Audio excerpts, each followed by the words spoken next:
Mimi kama mjumbe hapo awali nilikuwa advisor wa the current president William Samoei Ruto.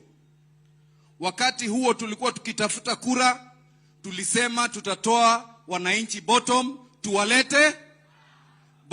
tuwalete, lakini baada ya kuingia tukasahau ahadi tulizoweka kwenye madhabahu, ahadi tulizoweka wherever we went.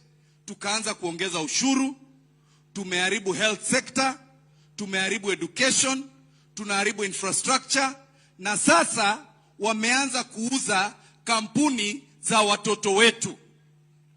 Ndugu yangu hapa Barongo amesema wanauza Kenya Pipeline kama serikali.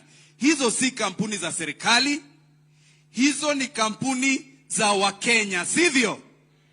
Na ndio tunasema hivi, Dr. William Ruto, you have undervalued Kenya Pipeline so that you buy it through your proxies who are coming from the UK. We shall not allow you to sell Kenya Pipeline for a shilling. You have undervalued it to 100 billion. Kenya Pipeline is valued at 600 billion Kenya shillings. Jambo la pili, William Ruto na marafiki wake waliharibu NHIF. Sasa wameleta SHA. Hiyo SHA mmeona ikifanya kazi kweli? Mmeona ikifanya kazi?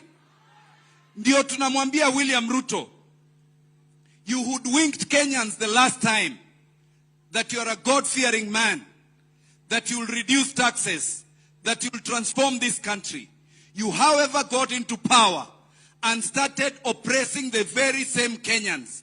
You've taken advantage of poor Kenyans with your empowerment programs to hoodwink them one more time so that they can elect you.